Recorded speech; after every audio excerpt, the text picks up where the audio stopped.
Señoras y señores, dejo con ustedes entonces al señor rector de la Universidad de Talca, quien va a moderar este panel. Bien, muy buenas tardes. El café fue un poco más largo que lo habitual y se fueron algunas personas, pero no importa, tenemos un buen público para escuchar a esos dos excelentes panelistas. Yo quisiera hacer un comentario antes de entregar la palabra primero a Manuel Marfani y después a Patricio Aroca, respecto a la discusión del panel anterior, respecto a los temas de que la elección de gobernador no va a resolver por sí sola los problemas de la descentralización en las regiones. Me suena también parecido a un comentario que ha sido tan recurrente en tantos años, es que las regiones no están preparadas para la descentralización. Vale decir, estamos preparados para el centralismo. Estaríamos preparados, pero no para la descentralización. Chile no está preparado para la democracia, se dijo en el pasado también. Entonces estaba preparado para un gobierno más autoritario. Yo creo que es posible que existan déficits de las regiones que son consecuencias del centralismo. La no preparación es una clara consecuencia del centralismo que ha vivido las regiones por tantos décadas, siglos.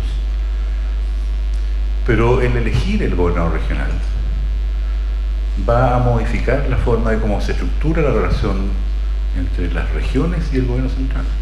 Va a ser el representante de los habitantes, de 1 millón de habitantes de la región del Maule, va a representar a esas personas en su relación con el gobierno, en su relación con los ministerios. Y no sé si Rodrigo Galilea, que está aquí, o otra persona que tiene experiencia en gobierno, no va a ser un representante del gobierno central, no va a ser un representante de los parlamentarios, que son normalmente el gobierno oficialista, que luchan por cargo, puntos de vista, sino que va a tener una independencia que nosotros creemos que bien elegido ese representante va a saber conducir un proceso de conciencia regional para poder alcanzar a niveles de desarrollo más elevados.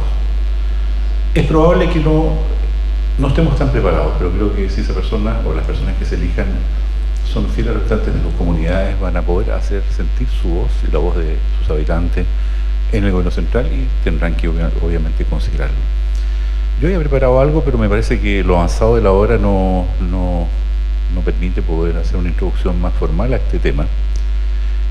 Lo que sí parece que es importante sí señalar que la descentralización se juega como en dos planos. Lo que escuchamos en el primer bloque es todo un plano administrativo, jurídico-administrativo, que tiene que ver con el traslado de competencias, que tiene que ver con lo que en el buen sentido de la palabra, en el concepto más alemán de la palabra, lo que la burocracia tiene que hacer para adecuarse y adaptarse a este proceso, en el cual las instituciones que no son gobierno directamente tienen poco que hacer, tienen más bien que esperar que esos ajustes se desarrollen. Pero hay un plano, que es el plano donde me interesa a mí quizás subrayar, que es el plano donde esta universidad está situada, que es el plano de la ciencia y la tecnología, donde nosotros sí podemos iniciar un proceso paralelo, y quizás pueda tener una dinámica mayor que el otro proceso, que tiene que ver con la palabra de Maule inteligente, y creo que Rodrigo Galilea hizo una muy acertada definición, porque creo que sabe pensar, que sabe reflexionar respecto a su desarrollo y que sabe tomar las decisiones que correspondan. ¿Y quién puede ayudar y catalizar ese proceso en alguna dimensión, por lo menos la dimensión económico-tecnológica? Son sus universidades, y a nosotros nos corresponde la misión de orientar a nuestra universidad regional en ese track. Creo que es algo que lo podemos hacer.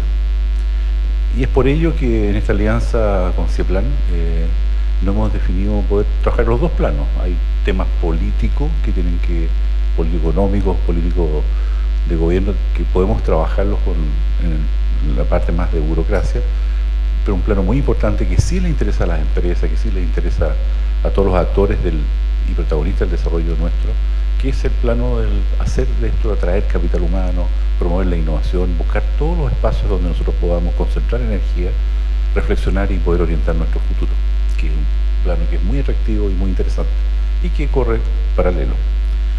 Por eso tiene esas dos dimensiones. Si en lo otro hay problema, en esto teóricamente no era el problema.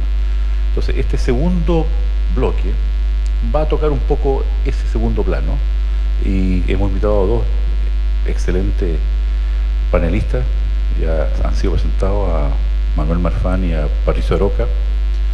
Yo me voy a permitir decir de Patricio Aroca que, bueno, él es un regionalista de tomo y lomo, quizás el regionalista que ha hecho las publicaciones más significativas en revistas internacionales respecto al proceso chileno, lo que es Chile. Trabajó muchos años en la Universidad Católica del Norte, del sur de Chile, de Chiloé. Trabajó en la Católica del Norte y ahora está en la Universidad Adolfo Ibáñez, ahí dirigiendo un grupo de estudios importantes en estos temas. Así que le agradezco mucho que Patricio esté acá. Entonces, le vamos a dar la palabra en primer lugar a Manuel Marfán, quien propuso el tema Los desafíos para una región inteligente, hacia dónde dirigir nuestros esfuerzos de aquí al año 2050. El año 2050 son exactamente 31 años más.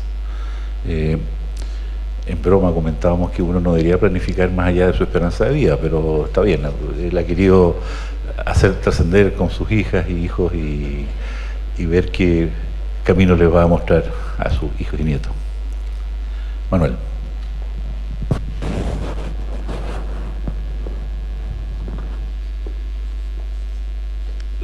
Bueno, muchas gracias, Álvaro, por la oportunidad de poder reflexionar sobre estos temas. Y yo no sé por qué me pareció que eran 32 años, pero sí, estamos más cerca de 31 que de 32, pero es mucho tiempo eso. Entonces, me puse a pensar, ¿qué pasó hace 32 años atrás que valga la pena, que tenga algo que ver con lo que vamos a discutir hoy día? Hace 32 años atrás era el año 1986, era un año bravo en Chile. Fue el año de la mayor protesta callejera de aquel entonces, el año del atentado, el año de los asesinatos de Natino y otros en represalia. Y fue también el año en que Edgardo Benninger se le ocurrió que a lo mejor se podía aprovechar la legislación de la época para tener un retorno temprano a la democracia bajo esa legislación. Yo lo cuento porque el año 86, me acuerdo, no me voy a olvidar nunca, en una especie de retiro intelectual que hicimos fuera de Santiago, Alejandro Foxley en esa época nos dijo que vamos a ir al plebiscito, lo vamos a ganar, y lo más importante no es ganarlo, sino que después prepararse para gobernar. Y para eso hay que prepararse, hay que llegar preparados para gobernar. Y mi vida profesional tiene un antes y un después de esa reunión. Y yo creo que una de las gracias del éxito de la transición, yo creo que fue exitosa. O sea, la mejor medida del éxito es que los temas de preocupación pública del año 86, ninguno está en la agenda de hoy día. Eso es lo mejor, lo cual no significa que los temas de la agenda de hoy día no sean importantes. Estoy diciendo, superamos esa agenda para estar con una agenda distinta. Y a las jóvenes de hoy día, a los que les toca vivir esta nueva agenda y dicen no hicieron nada por nosotros, bueno, no sé. Siempre cada nueva generación tendrá su propio afán. Pero esa fue una travesía, una epopeya que yo creo que se le puso inteligencia al principio. Yo creo que eso es un elemento de pensar cómo uno hace las cosas bien. También en torno a entre 30 y 35 años atrás hubo 3 países que empezaron su proceso de fortalecimiento de sus gobiernos regionales. Se mencionó Colombia. Colombia inició una reflexión esto fue el año 89, con el presidente Gaviria, que convocó a una reforma constitucional para que Colombia, quedan 2 países en uno, el país de arriba, donde hablan los colombianos que pronuncian todas las eses y son muy correctos, y él se llama Fernando José y ella Luz Perla, siempre los 2 nombres son los que importan. Y está en la otra Colombia, la de la guerrilla, la violencia, el narcotráfico. Y hay muchos colombianos muy jóvenes que tomaban una opción de vida de si se iban a desenvolver en uno o en otro. Y la convocatoria fue para que la Colombia formal, la primera que mencioné, fuera más acogedora, de manera de ganar esta pelea, este combate entre esas 2. Y se legisló en Colombia se reformó la Constitución para, estableciendo derechos constitucionales a la salud, a la educación, a las pensiones, y también el derecho constitucional de las regiones a tener su autonomía. El sentido regional en Colombia es muy profundo, porque como es un país muy montañoso, las regiones están divididas geográficamente.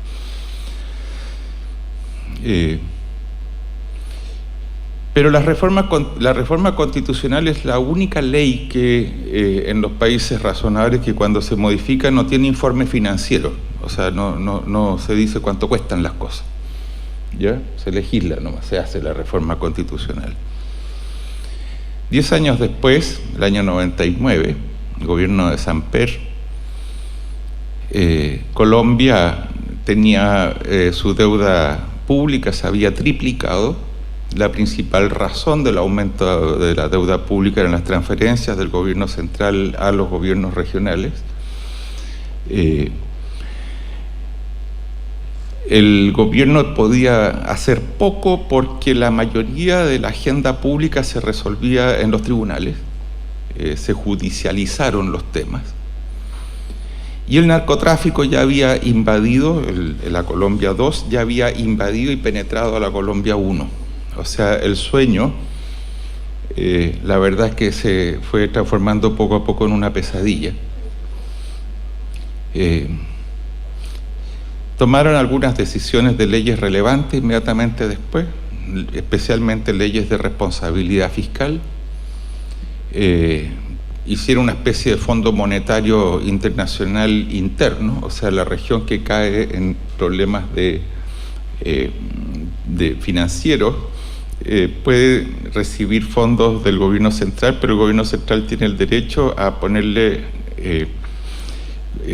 condiciones para que pueda retornar a la solvencia.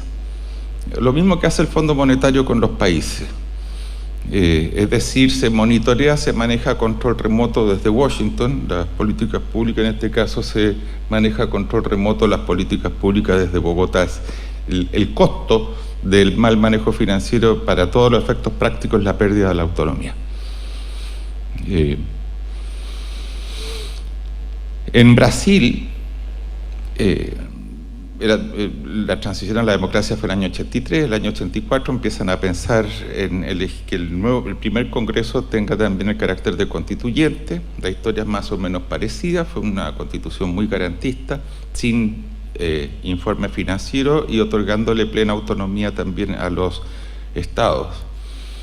Yo tuve la casualidad de estar en ese momento haciendo una asesoría larga de varias semanas en Pernambuco, y fue reelegido el gobernador Arraez, que era el gobernador al momento del golpe militar en los 60, y creo que nunca lo he pasado mejor en una fiesta que allí. Se celebró en Olinda con un carnaval y que la manifestación de alegría era porque nuevamente recuperaban sueños.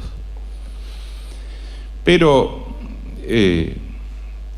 lo que pasó en Brasil es que no solamente tuvieron una trayectoria en el manejo de recursos tanto o más desordenada que la de Colombia, sino que también, como mencionó el senador Galilea para el caso de Perú, hubo una pulverización de la política y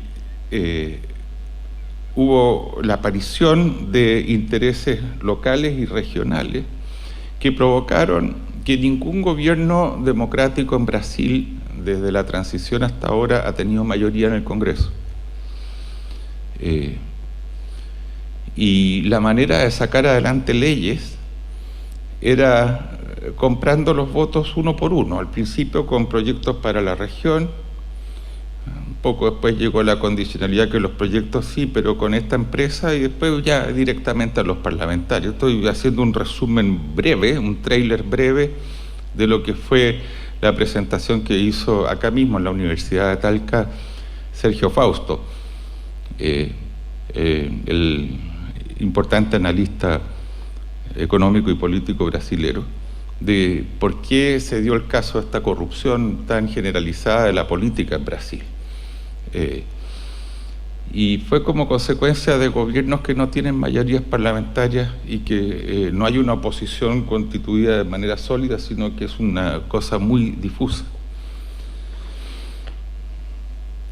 Cuando pienso que la última elección en Brasil, el resultado de la elección fueron los votos en contra del Partido de los Trabajadores, que fueron los que votaron por Bolsonaro, y por otro lado los votos en contra de Bolsonaro, que fueron los que votaron por el PT. Y me recuerdo de ese carnaval en Olinda lleno de sueños. Cuando se vota así es cuando ya no hay sueños. Y ese es el resultado de hacer las cosas mal. También estaba en esa misma época iniciando un fortalecimiento de su institucionalidad regional Francia. En el primer periodo de Mitterrand, Francia tiene la particularidad que, al igual que Chile, tiene una concepción de sí misma que es centralista pura. Es un país unitario, a pesar de que hay diversidad cultural en las regiones, hay una dominación cultural del norte, de París en particular. O sea, ¿por qué es tan difícil hablar el francés, por ejemplo? Es porque para ser de la élite tú tienes que hacer la pronunciación perfecta, incluso está definido el pueblo de donde tiene que ser esa presentación que queda en las afueras de París, ¿ya? Entonces, si no pronuncias como ellos, entonces no eres de la élite.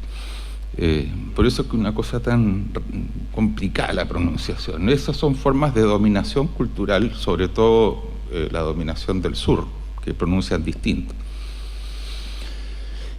Y el punto de partida era una cosa ya arcana, muy antigua, que son las comunas en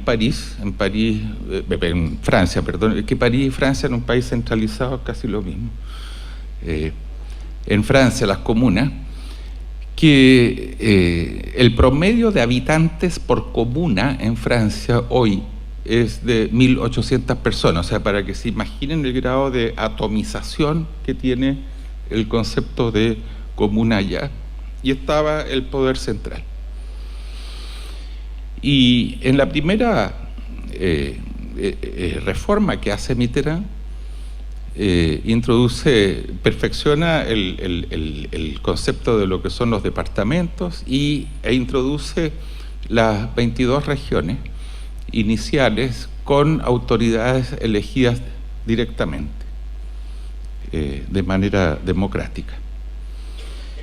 Y fue un proceso que hoy día, con muchos ires y venires, hay una ley particular que establece dos ideas que compiten. Uno respecto de que los gobiernos regionales tienen competencia en todos los temas, y otra que dice que no, que solamente son subsidiarios respecto de lo que hace el gobierno central. Y se ha ido reemplazando una idea por otra. En la ley ha tenido por lo menos 4 idas y vueltas en todo este periodo de 32 años, ¿ya? Porque siempre se ve el lado malo de cada una, y entonces se vota la otra y ahí se ve el lado malo de la otra.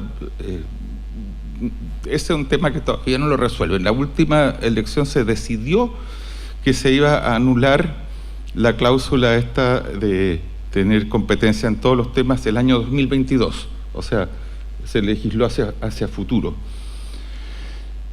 Pero en lo que están hoy día son cosas que son interesantes. Se mencionó que el número de regiones se reduce de 22 a 13.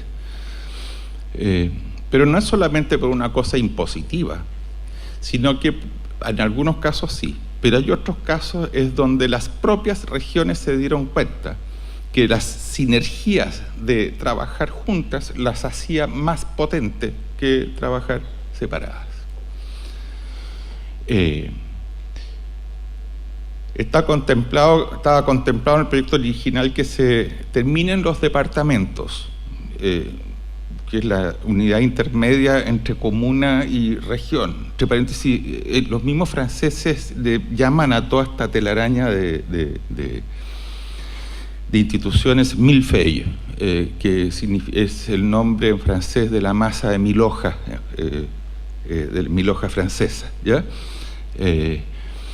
Porque no se ha definido todavía bien, cuando el ciudadano tiene un problema, cuál es el piso de estas estructuras en la cual tiene que ir a resolver su problema. Una cosa muy francesa. Pero sin embargo, han avanzado de manera de que hoy día las regiones se ven a sí mismas con mucho más autonomía que la que tuvieron durante todo el periodo del Estado-Nación, que parte con la Revolución Francesa. Y además de disminuir el número de regiones, hay otras que son amalgamientos, como le dicen allá, forzosos, porque la regionalización soluciona muchos problemas, pero crea otros. Por ejemplo, las regiones más ricas se van haciendo más ricas y las regiones menos ricas no progresan al mismo ritmo que las regiones más ricas. Hay desigualdades regionales que son muy odiosas y que por lo tanto este amalgamiento lo que pretende también es el poder amalgamar regiones más activas con regiones que han quedado más rezagadas. Y también se introduce un concepto que yo lo encuentro interesante, que es que las regiones, un poquito como es el Fondo Común Municipal en Chile, y es que las regiones que tienen más ingresos hagan transferencia a las regiones que tienen menos ingresos. O sea, hay una redistribución de los recursos regionales. No tuvo Francia los problemas de desajuste fiscal que tuvieron los casos que mencioné, pero no solo ellos, no son solamente Brasil y Colombia, está el caso de Argentina, que viene de mucho antes. Y es que, mira, decía el concepto que ellos tienen, es que las mismas decisiones, cuando la toma la autoridad local, toma mejores decisiones que cuando las toma la autoridad central, porque está más cerca de quienes van a ser los receptores de esas decisiones. Pero eso no, por lo tanto, la regionalización no significa que se va a gastar más, sino que se va a gastar mejor, que no es necesariamente lo mismo. Y lo que han hecho es que las regiones hoy día tienen que forzosamente tener planes estratégicos. Y en esos planes estratégicos tiene que haber una rendición de cuentas públicas respecto de cuál es la opinión de las universidades, cuál es la opinión de las asociaciones de empresarios. O sea, hay una visión tripartita de cómo se piensa la región antes de actuar, que son el Estado, autoridad regional, universidades locales, asociaciones empresariales. Y uno pensará que hay que ser europeo para eso, de que se pongan de acuerdo. Bueno, es que es cosa de proponérselo. En Chile recientemente, uno se olvida, pero estábamos encaminados hacia una crisis energética hace 6 años atrás. Y hoy día no es tema.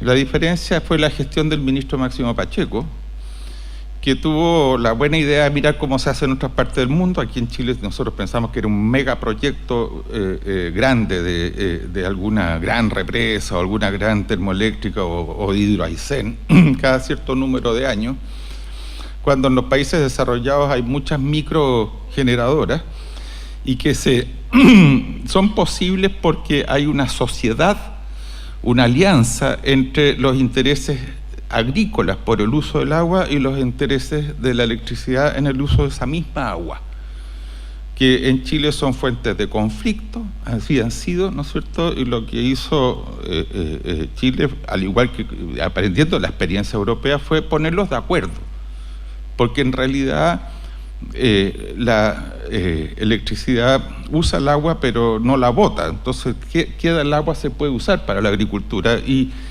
grupos que siempre se vio como rivales respecto de la pelea por un recurso, el Estado fue capaz de convocarlos para que actuaran juntos.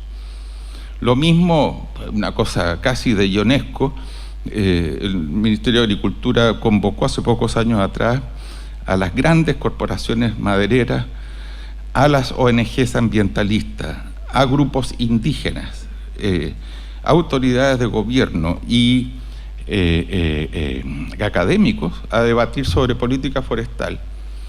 Todos llegaron temerosos porque viven cada uno en su propio mundo. Los empresarios hablan solo con empresarios y nada más que con empresarios, y viven sus hijos van a colegio donde van los colegios los empresarios, y nunca en su vida se han topado en la vida diaria con un medio ambientalista que vive en otro circuito que está totalmente separado. Aquí se sentaron y al cabo de un año publicaron, y no era el propósito de la reunión, pero al final resultó así, publicaron el plan forestal de Chile hasta el año 2035. No es el año 2050, pero se pusieron de acuerdo entre grupos tan heterogéneos, y el que tiene la capacidad de hacer esa convocatoria es el Estado. Y en Francia, y en general en Europa, en los países que más han avanzado en la regionalización, el Estado al Estado se le pide y se le exige que su accionar en el gobierno local sea convocando a pensar a la sociedad y a actuar, convocando a los empresarios, convocando y que tiene una gran gracia, y es que permite evitar el ensimismamiento de la política, porque una persona que es 100% política, que vive de política, come política y otras cosas más de política, es una de las cosas que le está haciendo daño a este país. Y el hecho de que la política tenga que pensar soluciones convocando a otros actores, permite resolver de manera inteligente problemas. Resolver, por ejemplo, una pregunta tan básica: ¿por qué Linares se quedó atrás en toda la modernización que ha tenido la región del Maule? Esa es una pregunta que yo me la suelo hacer. ¿Por qué siguió hacia el sur? Porque siguió hacia Biobío, pero se saltó Linares. Esa es una pregunta cuya respuesta yo atisbo, pero no es ese el debate. Lo que estoy diciendo es que incorporar a Linares significa que todos ganamos, es una manera de resolver el problema en lenguaje futbolístico que se sale jugando. Y esas son cosas que se logran solamente cuando uno toma las decisiones, cuando uno tiene a la comunidad allí sentada. No para la ejecución de las cosas, porque lo ejecutivo no se puede hacer en estado de asamblea, pero sí para efectos de recoger opiniones, pero también para que después haya vigilancia de la sociedad. Y con esto último de la vigilancia de una sociedad vigilante, menciono de paso otra cosa que existe en otros países y que en Chile yo no la veo, que es la... está bien, termino con esta última idea. -5. Hago rewind.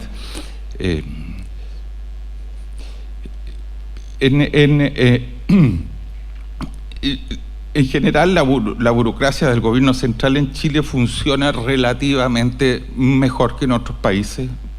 Hay corrupción, pero menos, no es sistémica.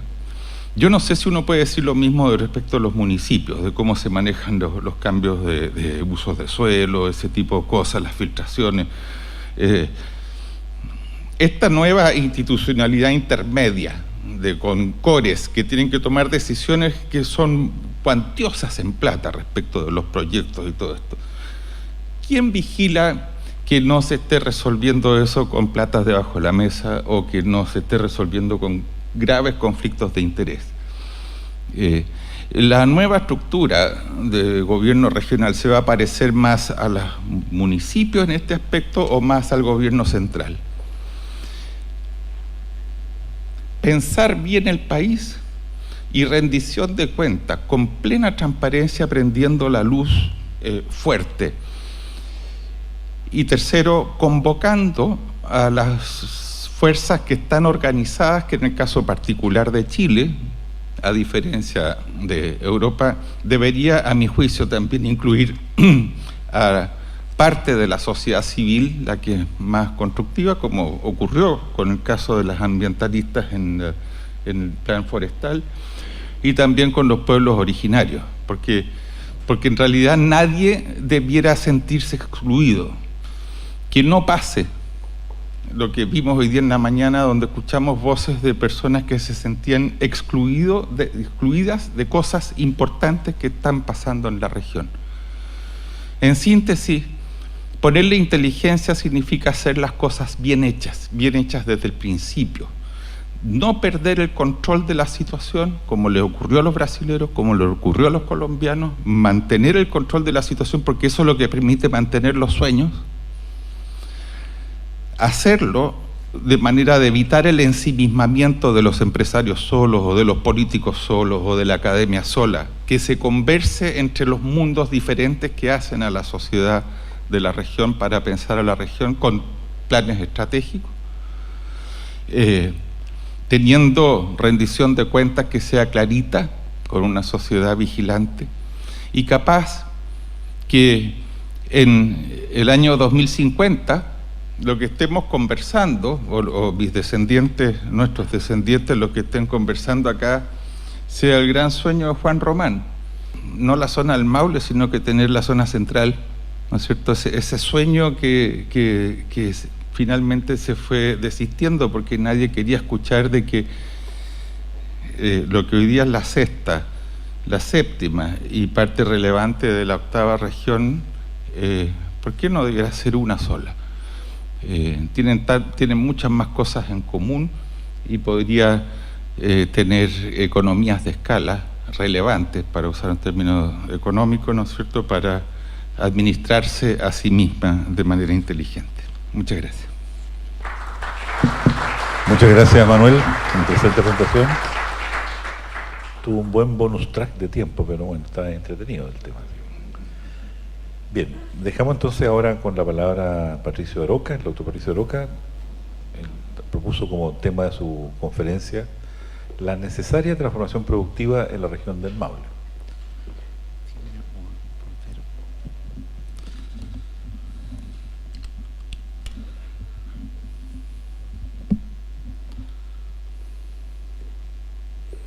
Este es el...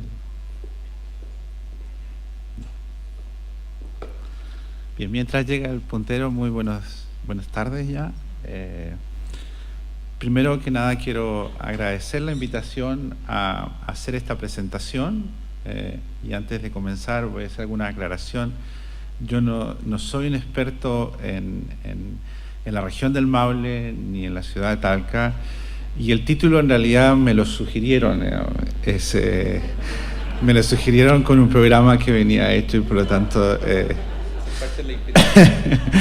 Entonces, lo que voy a hacer es, dado ese título, lo que hice fue, bueno, voy a empezar a estudiar Talca. Entonces, esto es como cuando un doctor que es especialista en deporte del tenis, especialista probablemente en problemas del codo, tiene que ver a futbolistas que normalmente tienen problemas en los pies, digamos. Entonces, yo he dedicado gran parte de mi vida a mirar lo que pasa en el cobre, en la minería, ¿sí? Podría decir que he aprendido bastante, todavía me queda mucho por aprender sobre los procesos de desarrollo asociados a la explotación de recursos naturales. Entonces quiero que entiendan mi exposición desde la perspectiva de alguien que sabe de minería, digamos, como el médico que sabe del codo de tenista y tiene que hablar, ¿cierto?, de las lesiones que tienen los futbolistas en los pies, digamos.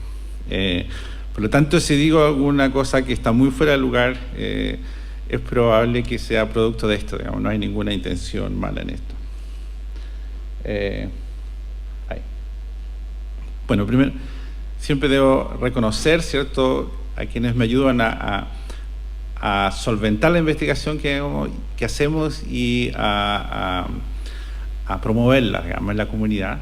Gracias al rector por este trabajo, que no es solamente este seminario, sino que siempre tratar de fomentar un país desarrollado territorialmente más balanceado. Y CONICYT, que nos ayuda siempre con algunos recursos para desarrollar este proyecto, y el Centro de Economía y Política Regional de la Universidad Adolfo Ibáñez, que siempre está dispuesto a apoyarme a que vaya a presentar lo que estamos haciendo.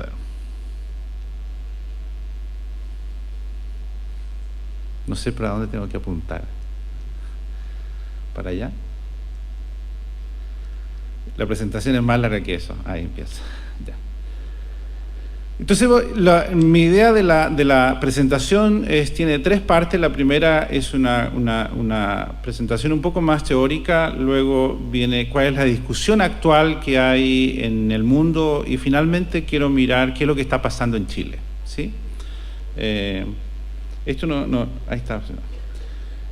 Las razones para la política regional, este es un trabajo que lleva mucho tiempo, probablemente el trabajo más importante e influyente en economía regional ha sido hecho por un economista escocés que se llama Nicolás Caldor, y lo que él planteaba es que las bases para hacer política regional son las desigualdades existentes en el territorio, ¿cierto? Y dice, mira, dadas las condiciones del mercado, de la globalización, hay regiones que crecen más rápido y hay otras que se van quedando rezagadas. Y estas desigualdades empiezan a generar problemas, ¿sí? Y entonces el país se encuentra en este proceso de, por un lado, promover que se crezca, pero por otro lado, ¿cierto?, que ese crecimiento llegue a todas las personas del territorio, de modo que las oportunidades estén relativamente o equitativamente distribuidas. Y cuando esto no ocurre, cuando estas diferencias empiezan a crecer, lo que plantea es que hay una suerte de emancipación, hay una búsqueda de soluciones por vía no institucionales, ¿sí? Este mismo autor decía que estas diferencias eran más significativas entre países, digamos, que cuando hacía las cuentas, ¿cierto?, de las veces que un país superaba a otro, ¿cierto?, en términos de bienestar, esto eran de 20-1 hasta de 50-1 había encontrado, ¿sí? Tomé la CACEN del año 2013, ¿cierto?, y comparé Santiago-Vitacura, la tasa de pobreza multidimensional de la CACEN 2013 dice que hay un 0,48% de pobres en Vitacura, es decir, menos de 1%, ¿sí? Y esto es San Ramón, el 50,9%. O sea, la relación es 100-1, digamos. Estaría escandalizado Kaldor con estos números, digamos. Y esto no es un proceso que solo ocurre en Chile, sino que ocurre en muchos otros países, y especialmente en el Cono Sur. Entonces, tenemos estas desigualdades crecientes, y uno puede mirar en la literatura mucha información que revela el crecimiento, ¿cierto?, de las diferencias que existen en los países.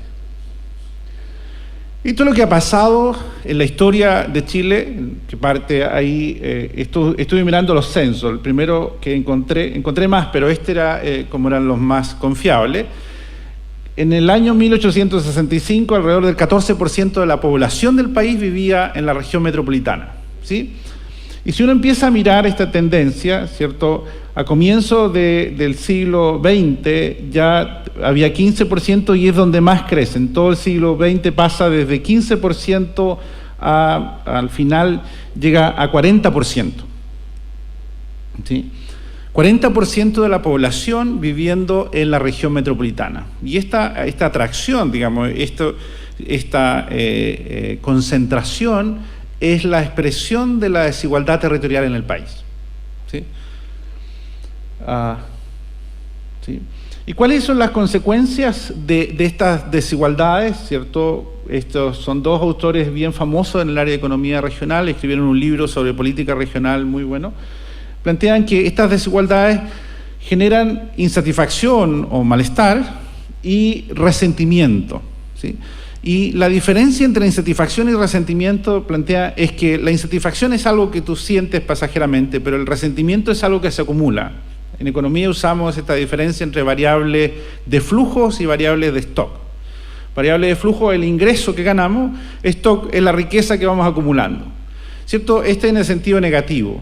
Insatisfacción es lo que vamos sintiendo por las desigualdades, resentimiento es algo que va acumulando. Y cuando alcanza cierto nivel, entonces genera lo que decía Kaldor ante la emancipación. Persistencia es otro elemento que aparece en los estudios regionales. En el territorio, generalmente las regiones que son pobres tienden a ser pobres permanentemente. Cuando le va bien a todo el país, le va mejor a las regiones que ya van más avanzadas, y las que van más atrás crecen también, pero persistentemente existen estas diferencias, digamos, ¿sí? Y no hay una claridad que el mercado sea capaz de reducirla. Y hay un círculo concentrador que aquellas regiones que tienen más poder, que tienen más habilidades, ¿cierto?, y que van más adelante, tienden a ser más atractivas para invertir más, y por lo tanto generan un círculo concentrador. ¿Sí? Y ahí hay un trabajo de Albert Hirschman, ¿cierto?, que nos plantea de que este proceso de desigualdad va siendo cada vez menos tolerable a medida que el país va creciendo. ¿Ya? Quiero ver el tiempo para no pasarme. Entonces, lo que dice es que a medida que vamos creciendo hay menos tolerancia a la desigualdad, y como hay menos tolerancia a la desigualdad tenemos más problemas, ¿cierto? Tenemos más problemas de mayores grupos buscando soluciones por vías no institucionales, y eso no es bueno. Este es un gráfico que muestra 6 indicadores del Banco Mundial, ¿cierto? Indicadores de la calidad de las instituciones que tenemos en el país. Habla de transparencia y rendición de cuentas, respeto a la ley, efectividad del gobierno, calidad de la regulación, control de la corrupción. En todos ellos estamos muy bien, en todos ellos nos hemos mantenido y tenemos niveles de país desarrollado, excepto en esto que se llama estabilidad política y ausencia de violencia, donde tenemos una tendencia, no es una tendencia muy pronunciada, pero es una tendencia negativa. Si comparamos nuestra situación en 2017 con la que teníamos en el año 2000, hemos ido cayendo sistemáticamente, ¿sí? Y si uno mira nuestra situación de desarrollo, hemos ido mejorando sistemáticamente. Es decir, hemos ido mejorando, pero somos menos tolerantes a estas desigualdades. ¿Sí? ¿Cómo se genera esta concentración? El mercado. ¿Sí? Y quiero hacer una aclaración aquí. Yo soy un economista formado en estudiar y entender cómo funciona el mercado, y en ningún caso estoy diciendo no usemos el mercado, ¿sí? Sino que lo que tenemos que hacer es mirar cómo vamos a usar el mercado, ¿sí? Porque el mercado es un instrumento que tenemos como sociedad para asignar los recursos a la producción de bienes y servicios, ¿cierto? Y luego, una vez que hacemos esa producción, tenemos que distribuirlos. En ese proceso, ¿cierto?, podemos generar un país más balanceado, más equitativo usando el mercado, o podemos generar un país más injusto, más desigual, etc. Gunnar Myrdal, que ganó el Premio Nobel de Economía el año 74, decía que las fuerzas del mercado tienden a incrementar más que reducir las desigualdades entre regiones, ¿sí? Si uno mira en el año 87, se presentaron dos libros como programas para el regreso a la democracia. Uno estaba titulado por el profesor Foxley, que se llamaba, me recuerda el título, ¿no? Chile y su futuro, un país posible, ¿sí? Y el otro estaba liderado, era hecho por un grupo que lideraba Felipe Larraín y se llamaba Desarrollo Económico en Democracia. Los dos traían un capítulo que atacaba o proponía una serie de políticas para las regiones, ¿cierto? El de Chile y su futuro, del profesor Foxley, decía desde la retórica a la acción, ¿cierto? Se llama la descentralización desde la retórica a la acción, ¿cierto? Donde planteaba de que habíamos hablado mucho, pero habíamos hecho poco, digamos, ese era el título. Y el de Felipe Larraín se llamaba Para un efectivo desarrollo regional, ¿sí? Lo cual significaba que hasta ese momento el desarrollo regional no había sido efectivo. Y cuando uno miraba estos dos capítulos, eran muy parecidos, ¿sí? O sea, no había mayores diferencias. En el resto del libro sí, en el resto del programa sí, pero en estos dos no había. Y los dos decían, dadas las desigualdades existentes en el país, estamos hablando del año 87, no podemos dejar, ¿cierto?, a las fuerzas del mercado que reduzcan estas desigualdades, ¿sí? Y hemos pasado bastante tiempo y yo creo que hemos dejado a las fuerzas del mercado para que lo hagan, ¿sí? Y quiero mostrarles algunos ejemplos y quiero también a partir de eso plantearles algunas alternativas. Este es el caso, este es un ejemplo de China, ¿cierto? Es un trabajo que escribimos hace unos 10 años atrás. Teníamos una amiga que trabajaba en el Instituto de Estadística de China y que tenía los datos de producción a través del tiempo. Entonces lo que hicimos fue, China tuvo una serie de planes previo al año 78 para aumentar la productividad del país, ¿cierto? Y en general casi todos esos planes fueron fracasados hasta que en el año 78, ¿cierto? Deng Xiaoping creo que sí toma el gobierno reemplazando a Mao Zedong y propone, ¿cierto?, este mecanismo de mercado para asignar los recursos de la economía, manteniendo todavía la propiedad de gran parte de los recursos en manos del Estado, digamos. Es decir, una economía de mercado, pero socialista, digamos, es decir, los recursos productivos todavía de propiedad estatal. Y entonces hicimos la comparación, ¿cuál era el efecto que esto tenía? ¿La siguiente? Ese es el mapa de China, ¿cierto? Este es el mapa de China, teníamos datos para casi todo, excepto para el Tíbet y algunas de las islas que están ahí. Y la situación de China, al comienzo de esta política, era lo rojo son las provincias, ¿cierto?, que tienen un ingreso per cápita más alto en China, ¿sí? Mientras que eso que se ve como gris son las provincias que tienen un ingreso per cápita más bajo, ¿sí? Y esta era la situación en el año 78, exactamente el año donde se empieza la implementación del mercado. ¿Otra? Y esto es el año 99, este era el último año para el cual teníamos datos, 20 años más tarde, ¿cierto? Las provincias ricas eran las de la costa y todo el interior se volvió gris. Hace 3 años, el Partido Comunista Chino, en su comité central de cada año, decidió que iba a hacer políticas específicas ahora para reducir estas desigualdades entre las provincias del interior y la provincia china. Vamos a la siguiente. Hay dos visiones en la literatura que ven esto, cómo atacar este problema. Una que está asociada y promovida por el Banco Mundial, que cree firmemente en el mercado y dice que las desigualdades surgen por todas las intervenciones que le hacemos al mercado. Y otra que está promovida por la OECD y que tiene una idea de que en realidad el Estado necesita intervenir en el mercado en direcciones que puedan reducir estas desigualdades, ¿sí? Tenemos una visión más de laissez-faire, de dejar que el mercado funcione, y la otra es que el mercado funcione, pero con un direccionamiento. La siguiente.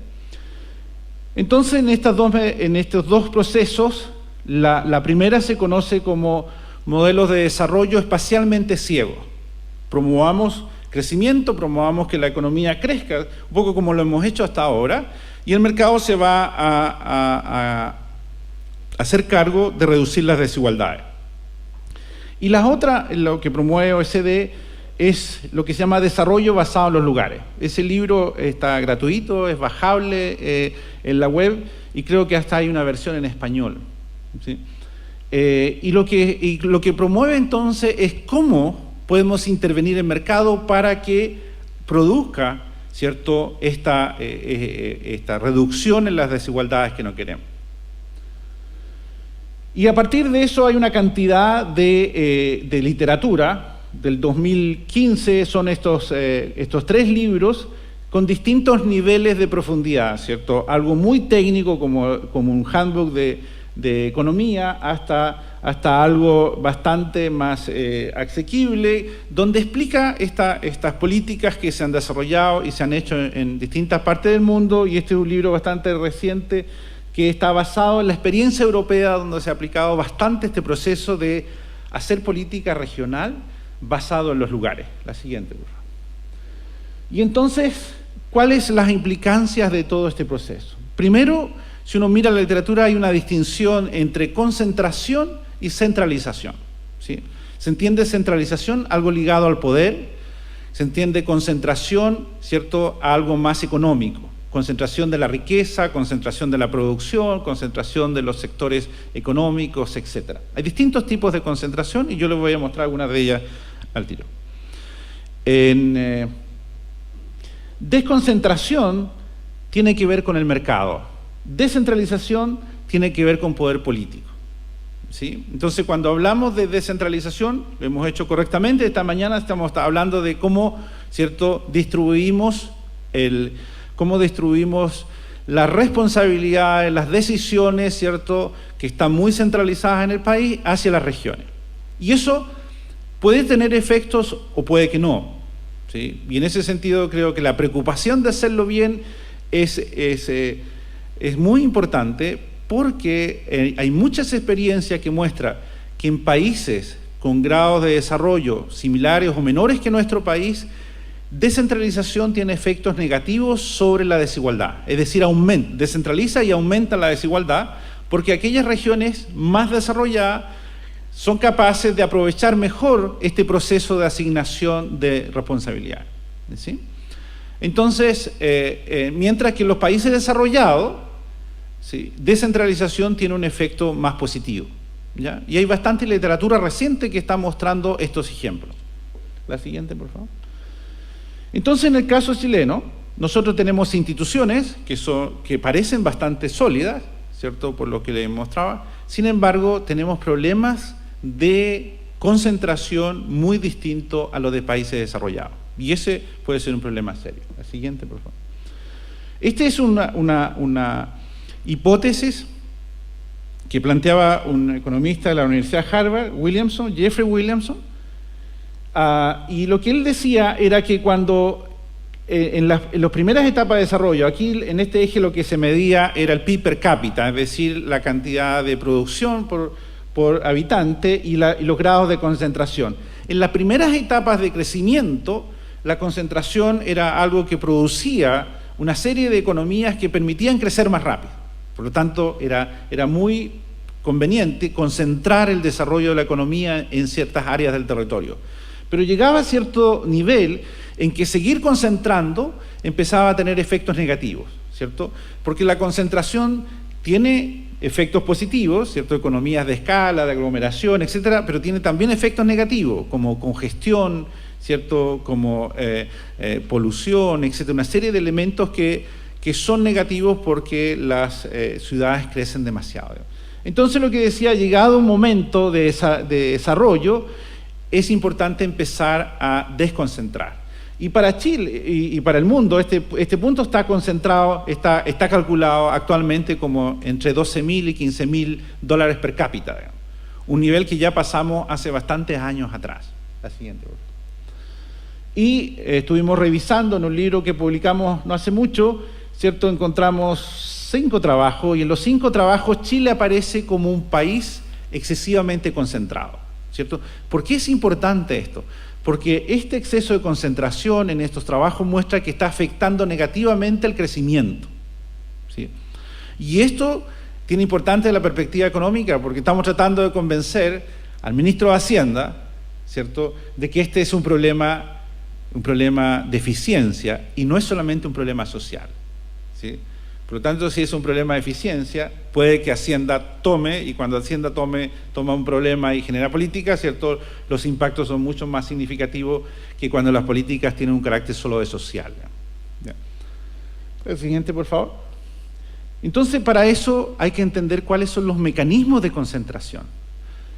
Y este es un trabajo que publicamos hace un par de años, y lo que hace es muestra los mecanismos de concentración en Chile y algunos países latinoamericanos. Y tengo algunos ejemplos que quiero mostrar, y aquí tengo algunos datos también para la región del Maule. La siguiente. 5 minutos, todo bien.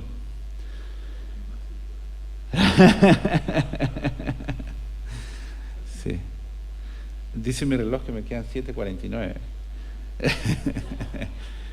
¿Qué pasa en el territorio? La distribución de los excedentes de explotación.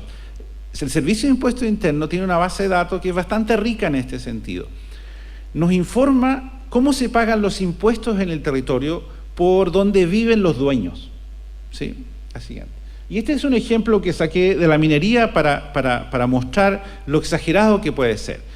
La producción minera, ¿cierto?, se concentra en Antofagasta. 55% de lo que se produce en el sector minero, cobre y otros, se hace en Antofagasta, ¿sí? Esto es producción. Pero si uno va a impuestos internos, la siguiente, estos son las proporciones de ventas del sector minero, ¿ya?, por lo que declaran en impuesto interno, por la declaración del IVA, ¿cierto? El 70% aproximadamente de las ventas mineras pertenecen a la región metropolitana. Es decir, ahí están los dueños, pero la producción está en Antofagasta. Esto es lo que planteaba el senador Galilea antes. Y adicionalmente, la siguiente, o sea, si uno va y mira ahora el mismo sector minero, donde, ¿cierto?, Las Condes concentra aproximadamente entre el 55 y el 60% de ese valor, ¿sí? Ahí están los dueños, ahí se van los excedentes. Ese es un proceso de concentración.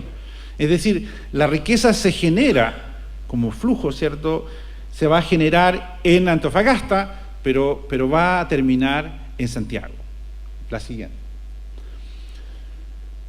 Y aquí empecé a mirar qué es lo que había pasado en el país y qué es lo que había pasado en el Maule. Esto es en qué trabajan los trabajadores, en qué sectores, ¿cierto?, para el año 86 y para el año 2016, ¿cierto? Y esta es una economía, ¿cierto?, uno podría decir agrícola, casi el 20%, que baja a 10% en uso de trabajadores. Y este proceso agrícola ha ocurrido fundamentalmente porque hay mayor tecnología, hay menos trabajadores ocupados, ¿cierto?, en el sector agrícola.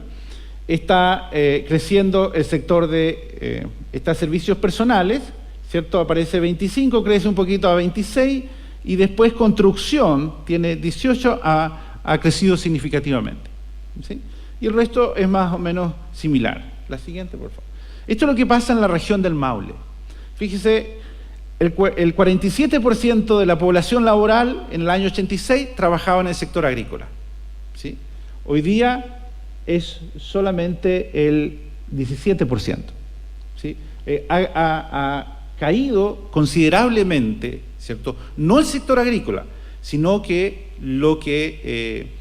los trabajadores que van al sector agrícola. Si miramos esto mismo en la siguiente, en la producción, ¿cierto? El sector agrícola, que está acá, con ese 47% producía el 10% del total de la producción de la región del Maule, ¿cierto? Hoy día, con la mitad de eso, está produciendo como 8% y la región del Maule tiene otros elementos que han crecido muy significativamente. El servicio financiero, inmobiliario y empresa ha crecido significativamente. Este es servicios personales también, ¿sí? Y construcción.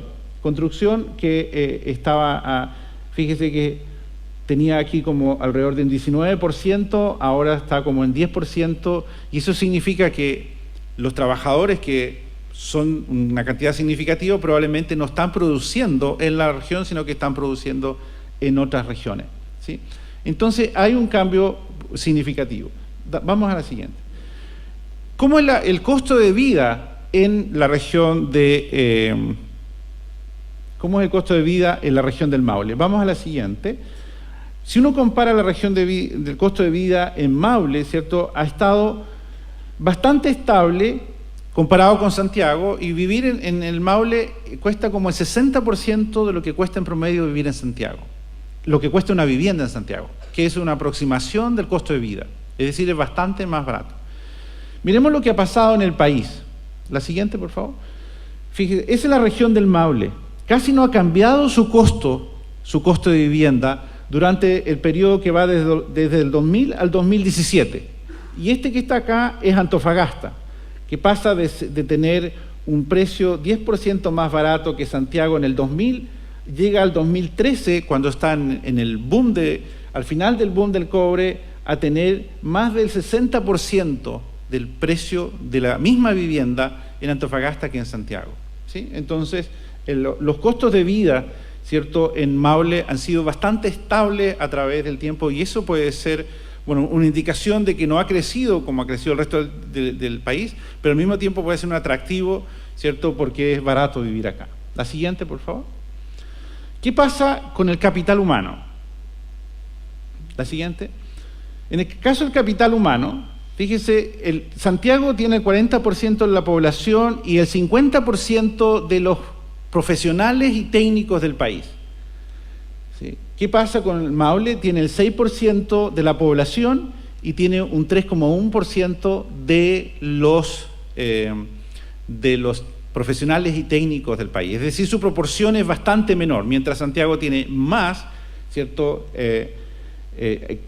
El del Maule tiene menos, y esto genera un problema, ¿cierto? Genera un problema de falta, porque los profesionales y técnicos normalmente corresponden a la parte arriba de los pagos de remuneraciones, y eso es como el combustible para la economía local. Vamos a la siguiente, por favor. Lo que trata de explicar son ¿por qué ocurre esto? ¿Por qué tenemos menos en el Maule y en general en todo el país? Porque Santiago tiene más en promedio, ¿cierto?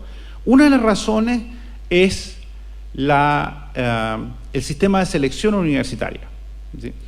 Y entonces aquí tenemos los migrantes, los estudiantes que sacan más de 700 puntos. Los estudiantes que sacan más de 700 puntos, en general casi todos terminan la universidad y casi todos luego tienen buenos trabajos y salarios altos, ¿sí? Los que sacan más de 700 puntos en Santiago, el 97% se queda en Santiago, ¿cierto? Van a estudiar el 3% biología marina, ¿cierto? Porque Mapocho no da para hacer biología marina todavía. Van a estudiar geología, etc. Y de los que sacan menos de 550 puntos, en Santiago, el 89% se va a regiones, ¿sí? Ahora, la siguiente, por favor. En el caso de las regiones, ¿cierto? Las barras negras son los que se van de las regiones que sacan más de 700 puntos. Y aquí está el Maule, ¿cierto? de los que sacan 700 puntos o más, ¿sí?, casi el 70% se va a otra región. Sorry, me tomé la media hora. Me quedan 2 o 3 minutos. Pues. Y este que está acá es casi el 50% de los que sacan más de 700 puntos se van a Santiago. ¿Ya?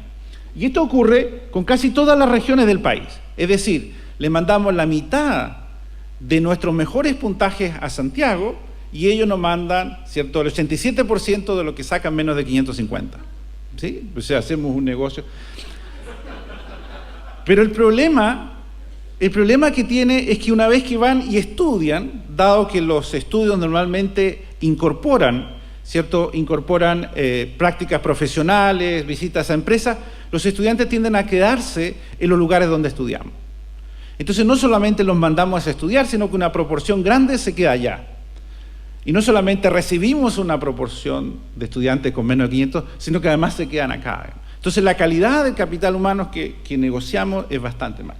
Y entonces, la siguiente, por favor. Sigue. Otra más. Ahí. Y entonces lo que hicimos fue tratar de explicar qué razón había detrás de esto, ¿sí? Y usamos una carrera de puntaje bajo, que es educación, una de puntajes medios, ¿cierto?, que tiene un rango más amplio, que es ingeniería, y una de puntaje alto, que es medicina, ¿sí? Y tratamos de entender cuáles eran las razones para que eligieran una universidad. Entonces, los de puntajes bajos, ¿cierto?, su decisión estaba influenciada fuertemente por la calidad de la universidad y por el costo. Los de puntajes medios, los costos no eran significativos, la calidad de la universidad era importante y una variable que es el desarrollo del mercado asociado a esa universidad. Y para los de puntaje alto, solamente era importante, porque el puntaje alto puede ir a cualquier universidad de buena calidad, digamos, pero solamente está afectado por la perspectiva que tenía en el mercado laboral asociado, ¿sí? Eso significa que las políticas que hemos hecho de reducir los costos, aumentar la calidad, están en la dirección adecuada, pero no van a hacer que los estudiantes de altos puntajes de las regiones se queden en las regiones, a no ser que ofrezcamos, ¿cierto?, junto con una universidad barata y de buena calidad, un mercado laboral que le permita un desarrollo y una carrera atractiva, ¿sí? Me quedan 2 transparencias más. Sigamos, por favor. ¿Otra más? La conmutación me la voy a saltar porque quiero mostrarle dos cuadros más. Uno más, por favor. Estas son las compras del Estado, ¿sí?, a propósito de lo que estábamos haciendo. El Estado implementó todo un sistema, se llama Chile Compras, ¿cierto?, y las instituciones del Estado en las regiones compran a través de este sistema. Y entonces uno puede hacer un seguimiento de dónde son las que compran y dónde compran, ¿sí? Y aquí está el Maule. En el año 2007, el 25% de las compras que hacían las instituciones del Maule, las hacían en la región del Maule. Y el 49% lo hacían en Santiago, en el año 2007. En el año 2014, ese 25% había bajado a 15%, ¿sí?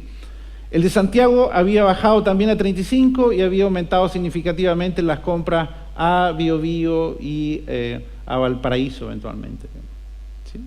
Vamos a la siguiente. Y una última que quería mostrarle, que tiene que ver con la universidad. Una más. Este es la innovación. ¿Dónde se gasta en innovación? Y entonces hay una encuesta de innovación que hace el Estado, desde el 2007 en adelante funciona bastante bien, y tiene esta pregunta a las empresas privadas. Ustedes que hacen gasto de innovación, ¿cuánto gasta y dónde lo gasta? ¿Sí? En el 2007, las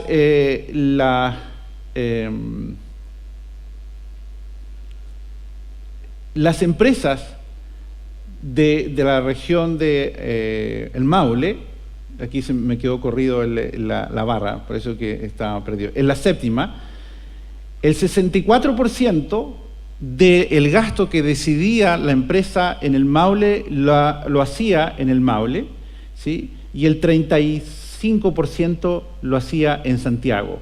Y en el 2014 ese mismo porcentaje en el Maule había bajado 48% y a Santiago se estaba yendo el 50%. ¿Sí? Entonces, la última, ya ahora sí que termino, digamos, no hay más. Entonces, ¿cuál es la lección que uno tiene de este proceso de regionalización? Todos los incentivos, todo lo que le he mostrado acá es producto de los incentivos que tienen las personas para decidir dónde estudiar, dónde invertir en innovación, dónde ir a trabajar, etc. Todos estos incentivos están definidos por las condiciones de mercado, ¿sí? Y las condiciones de mercado las hemos fijado de manera que son similares para todo el territorio. Por lo tanto, si son similares para todo el territorio, son favorables para aquel lugar que está más avanzado, ¿sí? ¿Qué es lo que viene entonces? Tenemos que convencernos que si nos empezamos a discriminar positivamente hacia las regiones, vamos a terminar todos viviendo en Santiago. Gracias.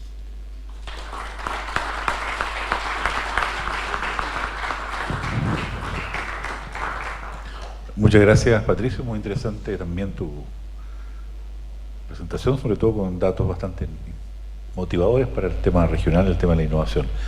Podríamos recibir un par de preguntas, creo que estamos bien excedidos en la hora, pero aprovechando a nuestros panelistas aquí, un par de inquietudes que puedan ellos responder. Hacemos la palabra si se puede identificar. Sí, por supuesto. Buenas tardes, mi nombre es Natalie Rojas, agradezco la presentación de los dos expositores, muy buena. La última pregunta que hace el panelista no deja de sorprender, ¿cierto? Yo considero que es interesante este elemento de descentralización en donde en definitiva se toca la estructura de poder que estábamos acostumbrados a conocer en la administración de las regiones. Sin embargo, siento que esa descentralización, y por los estudios que también nos muestra el profesor, no va a ser tan efectiva en la medida que no logremos desconcentrar entonces el tema del mercado y la administración de los recursos. A mí me gustaría saber, escuché al senador Galilea, que me pareció bien interesante lo que él mencionó respecto de las patentes municipales, que podrían ser un elemento interesante a la hora de hablar de los recursos en las regiones.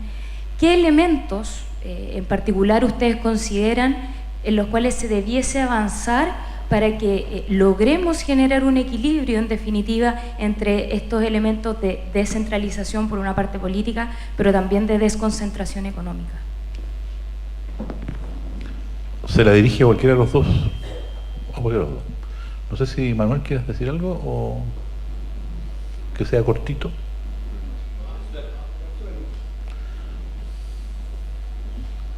Pedirme que hable cortito es mucho, ¿eh? Mira, yo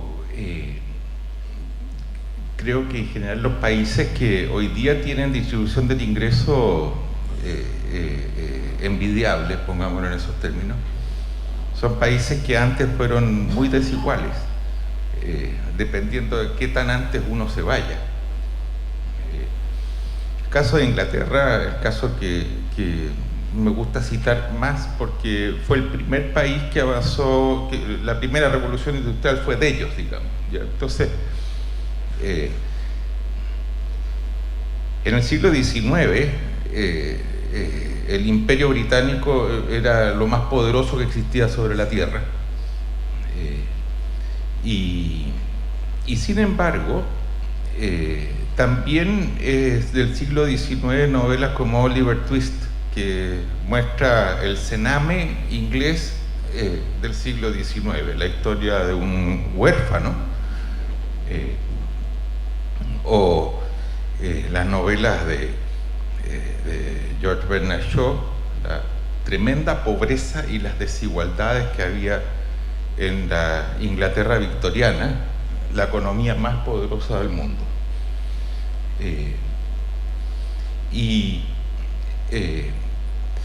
La manera como las economías de mercado avanzaron es que hay que hacerse rico. Primero uno tiene que ser rico. Hay una una preocupación por el crecimiento. Una parte la resuelve el mercado, en el sentido de que los países, cuando inician estos procesos de modernización, al principio les sobra gente. Ese es un drama, porque desde un punto de vista económico las personas pueden sobrar, pero desde bajo ningún otro punto de vista una persona puede sobrar. Y muchas veces la concentración de pobreza es eso, digamos. En Brasil hay 20 millones de pobres, una cifra gigante, y el grueso de esos pobres son la migración que viene de estados donde todos son pobres a tratar de buscar mejores posibilidades, eso de gente que no encuentra espacios donde desarrollarse. Y entonces hay un proceso donde cuando la gente se hace escasa, los países empiezan a tener más bien inmigración que emigración, resuelve una parte del problema. Al menos hay una cosa que llama la atención: cuando se entra en esa etapa, los coeficientes de Gini, que es como se empieza a medir, empiezan a moverse lentamente en la otra dirección. Chile ha estado viviendo inmigración en los años recientes y de manera todavía absolutamente insuficiente, pero los coeficientes de Gini finalmente se están moviendo en la dirección correcta. Pero a esa velocidad vamos a tener que esperar a nuestros tataranietos o más, digamos, o sea, claramente falta. Pero también hay otro factor, y es que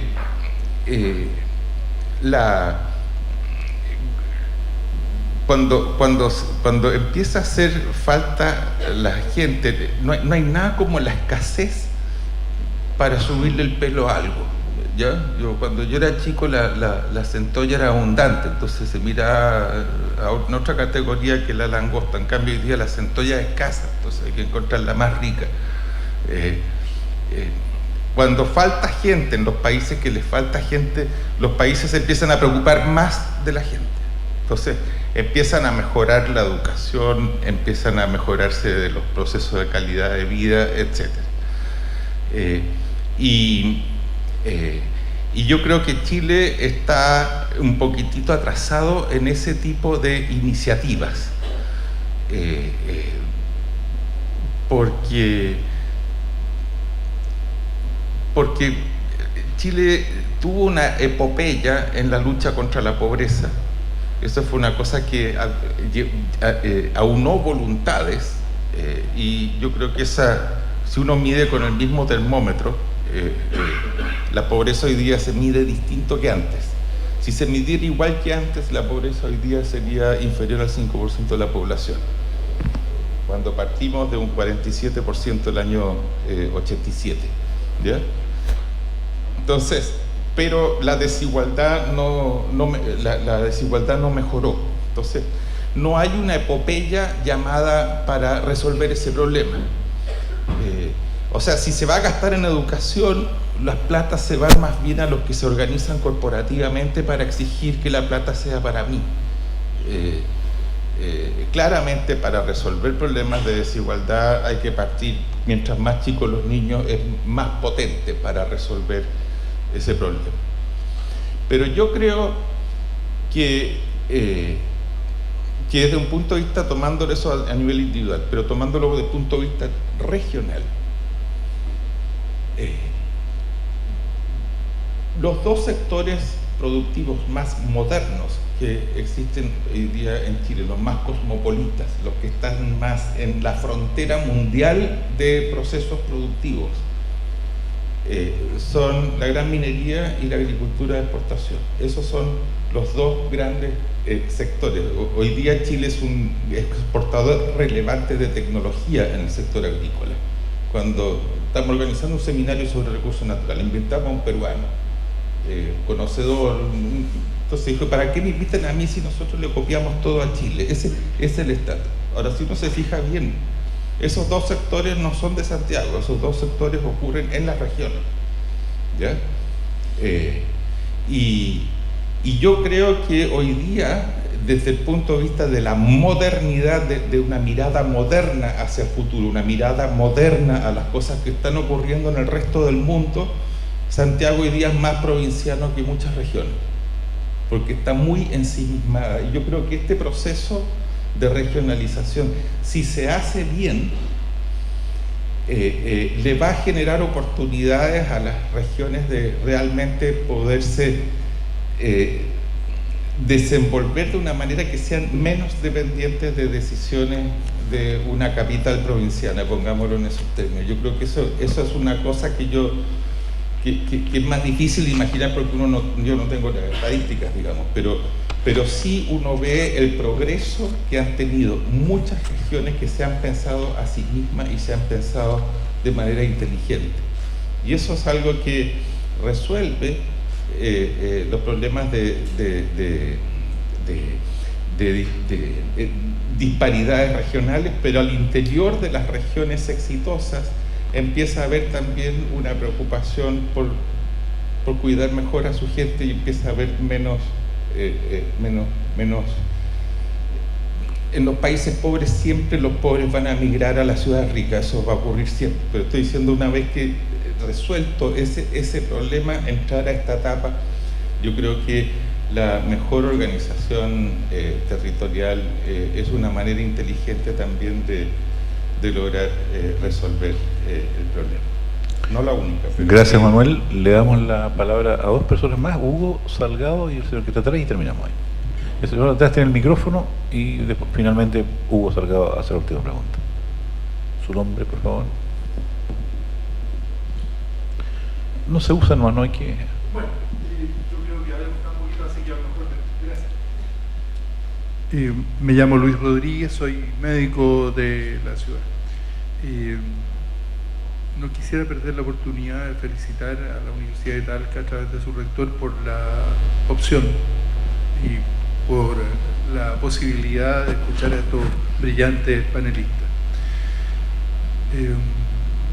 Me asalta una preocupación que no sé si la podrá responder alguno de los panelistas o el doctor Rojas, porque creo que en el desafío de Maule Inteligente con la mirada de futuro, en esta invitación a la descentralización y a la desconcentración, Chile vivió a fines de los 70 obligatoriamente por imperativo económico y en medio de una dictadura la descentralización de sus servicios educacionales, donde se llevaron desde el ministerio a las comunas pensando que eso iba a mejorar cobertura, capacidad de decisión y calidad. Simultáneamente ocurrió lo mismo con la descentralización de la salud a través de los servicios de salud autónomos que estaban en cada una de las regiones y también en los municipios en los que recayó la responsabilidad de tener la salud de atención primaria. Pasados suficientes años para poder observar, la sensación en las personas es que aportó en mejorar las coberturas, pero no en la calidad y ni de cerca en la satisfacción de los usuarios, al punto de que profesores, apoderados y alumnos piden volver a depender concentradamente o del ministerio, o de las regiones, o de agrupaciones, porque la descentralización no ha rendido los frutos que ellos esperaban. Y en ese sentido, creo que tenemos que hacernos cargo de la invitación que el profesor Marfan recibió, o el profesor Aroca mencionaba del profesor Foxley. Tenemos que prepararnos para esta descentralización, porque si solo por el imperio de la ley empezamos la descentralización, el resultado puede ser contraproducente en la satisfacción de las personas por las desigualdades que puede haber de una región a otra, por las diferencias de gobernanza y particularmente por sus líderes. Entonces creo que el desafío es prepararnos, y en eso la duda que me asalta es que de repente pareciera haber muchos esfuerzos competitivos entre los centros de formación académica y poco esfuerzo colaborativo, y creemos que en las regiones es necesario tener esfuerzos colaborativos del gobierno con los centros educacionales, y no sé si en la evidencia que revisó el profesor Aroca hay alguna clave para generar cuerpos regionales que sean suficientemente competentes, que hagan atractivo la permanencia y existencia de los profesionales en las regiones, de tal manera que podamos ocuparnos de conseguir esa forma de administración. Muy bien. ¿Alguien se quiere hacer cargo de la pregunta? Que es más bien un comentario muy bien fundado y muy correcto. Creo que... ¿Tú quieres decir algo, Patricio, respecto a la pregunta anterior? Hugo, hacemos la última pregunta de Hugo y ya respondemos, hacemos el cierre. Hugo Salgado, vicerrector de Administración de la Universidad. Gracias, rector. Bueno, primero que nada, felicitarlos por tan interesantes presentaciones. Me gustó mucho la presentación de las cifras de Patricio. Bueno, como economista, ¿cierto? Hablamos con los números y eso me da mucho sentido. Me llamó mucho la atención que hace del análisis que hace de cómo las regiones reciben a los estudiantes de más bajo puntaje, y por lo tanto muchas veces también tienen que ver con estudiantes de menor nivel socioeconómico, menor nivel de preparación sociocultural, etcétera, que vienen de Santiago, y cómo los mejores estudiantes muchas veces de las regiones con el mejor nivel socioeconómico, mejor preparación cultural, se van a Santiago y luego se quedan allá. Quizás uno a eso le podría agregar la segunda derivada, que qué pasa con esos estudiantes cuando salen de la universidad, porque lo que ocurre ahí es precisamente que los mejores estudiantes se van a buscar las mejores oportunidades de empleo que están precisamente en Santiago. Y cuando uno mira la imagen del Maule inteligente del 2050 que está proyectada ahí, uno piensa, bueno, ¿quién va a hacer eso, digamos? ¿Quiénes son las personas que van a convertir estos sueños de una ciudad inteligente en realidad? Y son obviamente las personas. Entonces, el gran desafío que tenemos en las regiones y principalmente las universidades es en atraer buenas personas, mantenerlas, desarrollarlas en los sistemas de educación y luego darles oportunidades en las regiones, no para que se vayan, sino que para que se queden y contribuyan. Y entonces ahí la pregunta, Patricio, no sé si tienes evidencia respecto a cómo se avanza en ese proceso, que es primero el huevo o la gallina. Mientras no tenemos personas, no tenemos empresas, pero mientras no tenemos empresas, no tenemos personas, porque no hay quien atraiga y genere empleo. Y obviamente es un desafío de muy largo plazo, como planteaban anteriormente. Esto no va a ocurrir a lo mejor en periodo de 5 o 10 años, pero ciertamente hay que empezar a trabajar en ello y empezar en esos largos procesos de transformación social y cultural que permitan efectivamente llegar a estos grandes sueños de aquí al 2050. Entonces, me gustaría, si tienes alguna reflexión con respecto a eso, mirando hacia el futuro, cómo avanzamos en atraer, retener y dar oportunidades a buenos estudiantes en las regiones, para no solo que vengan a estudiar, sino que además para que se queden. Gracias, Patricio. Muy bien, les mando la palabra a Patricio. Bien, muchas gracias, gracias por las preguntas. Anoté 4 elementos acá que voy a tratar de contestar en orden. Uno, respecto de los ingresos de los municipios. Uno de mis estudiantes se especializó en mirar qué pasaba con las patentes mineras, ¿sí?, en los municipios que aumentan sus ingresos significativamente. Y uno de los impactos que encontró es que reemplaza los esfuerzos que hacen los municipios que no tienen patente minera por obtener ingresos de otras fuentes, ya sea del FNR o de otros fondos que tienen la Subsecretaría de Desarrollo Regional, ¿sí? Y en ese sentido, entonces, uno podría pensar que traer más ingresos a la comuna o a la región, ¿cierto?, no necesariamente va a significar que esa región va a mejorar, a no ser que tenga efectivamente líderes que sigan haciendo lo que harían si es que esos fondos no llegan. La segunda pregunta, que tiene que ver con el mercado, digamos, y los ejemplos. Cuando queremos que se consuma menos cigarrillos, subimos los impuestos, ¿cierto?, al consumo de cigarrillos, y se consume menos cigarrillos. Entonces, en ejemplo, Corea, si uno mira el diagnóstico que hicieron hace 40 años atrás, ¿cierto?, es muy similar al diagnóstico que hoy día hacemos respecto de Santiago, ¿cierto? Entonces, lo primero que dijeron, vamos a parar el crecimiento de Santiago, ¿sí? Y para hacerlo, ¿qué hicieron? Impuesto territorial. subieron 2, 3, 4 veces los impuestos territoriales, de modo que vivir en Santiago se volvió, o en Seúl en ese caso, se volvió muy caro, ¿sí? En nuestro caso, yo recuerdo cuando se implementó el Transantiago, yo decía, esa es la política más desconcentradora que se ha aplicado hasta ahora, digamos, porque la gente ya no quería vivir en Santiago, quería irse de Santiago. ¿Ya? Después están los subsidios, pero los subsidios son más caros, los impuestos son más efectivos, y después está la legislación. Hay un montón de legislación que es concentradora y que nosotros no tomamos atención. Un ejemplo, la Dirección del Trabajo tiene que autorizar los turnos para que las empresas hagan esto de que trabajen 4x4, 7x7, hasta 10x20, ¿sí? Minera Escondida, hasta hace unos 6 meses atrás, o un año atrás, tenía un turno que era de 4x4, ¿cierto? Trabajaban 4 días, 48 horas, y tenían 4 días para la casa, ¿sí? El porcentaje de trabajadores que conmutaba desde Antofagasta hacia alguna otra región, especialmente Santiago, era de 25%, ¿sí? Pidieron incrementar ese turno en vez de 4x4 a 7%, ¿cierto? Y ahora el porcentaje que conmuta es de 53%, ¿sí? ¿Qué significa eso? Que ese grupo, que además de alto ingreso y que tenía su familia antes en Antofagasta, ahora se la llevó a Santiago, y el salario se gasta en Santiago y no en Antofagasta, y eso genera entonces que el combustible, que es el salario, el gasto en esa economía, está alimentando la economía de Santiago y no de Antofagasta, ¿sí?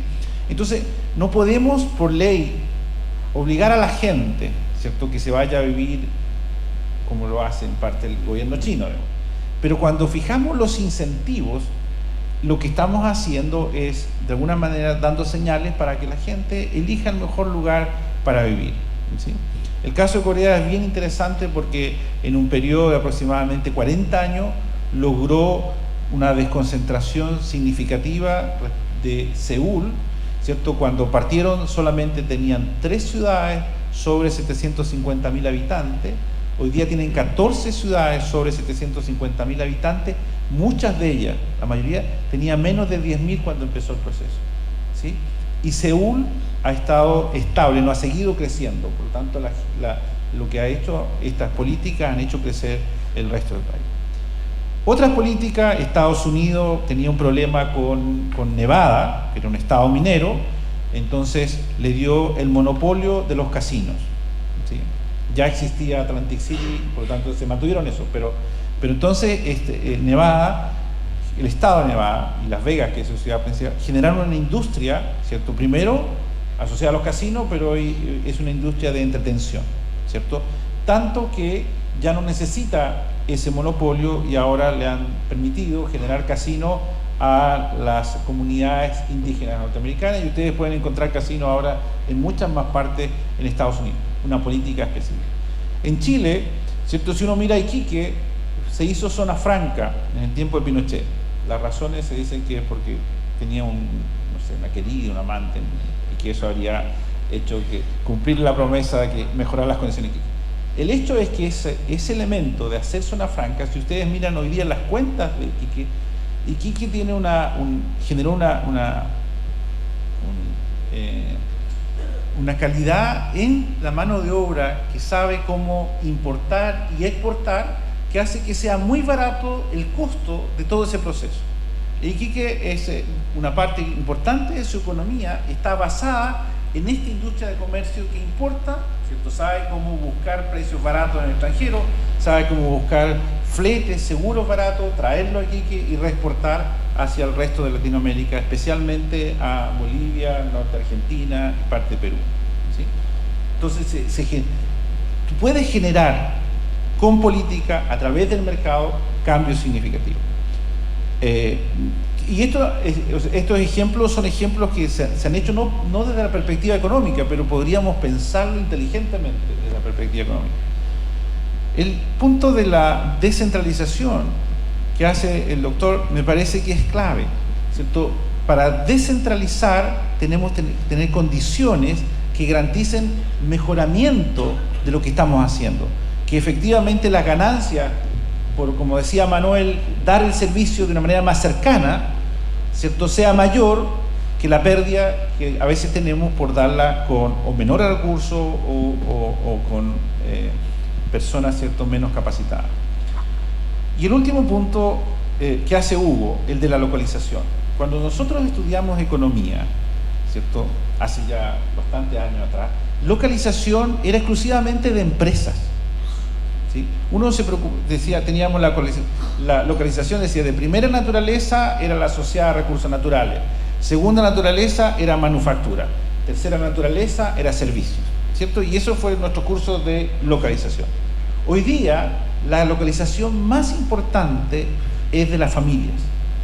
¿Dónde se localizan las familias? Especialmente las familias más educadas, de más altos ingresos, ¿cierto?, con más demandas por cultura, arte, etcétera, generan mayor desarrollo, ¿sí? Hay un investigador que se llama Richard Florida, que no hace unos meses atrás estuvo aquí en Chile, ¿cierto? Yo era estudiante en Pittsburgh cuando él estaba en Carnegie Mellon. Empezó a mirar que en realidad los sectores en el territorio estadounidense que más se desarrollaban eran aquellos que atraían a estos grupos, porque estos grupos generaban mucho más desarrollo que lo hacía una empresa, especialmente cuando el movilizarse, ¿cierto?, es rápido y barato, ¿sí? Por lo tanto, donde se produce el desarrollo es donde vive la familia, más que donde trabaja el que provee para esa familia. Bien, muchas gracias, Patricio. Yo quisiera concluir nuestro panel con tan excelentes expositores haciendo también dos reflexiones, una de carácter general y otra más bien de orden particular. En general se critica mucho Chile que su gasto en ciencia y tecnología se mantiene constante a nivel del 0,4% del PIB y que no hay un incremento significativo pese al discurso. Hay una ambivalencia entre discurso pro innovación, pro ciencia y la realidad presupuestaria, la realidad del gasto. Y cuando uno descompone ese valor y lo compara con otros países de la OECD, se da cuenta que la mayor parte del gasto que se hace en Chile es público. Hay muy poco gasto privado en el gasto en ciencia y tecnología. Y cuando lo compara con otros países de la OECD, los otros países de la OECD gastan, en términos públicos, valores similares o levemente superiores a los chilenos.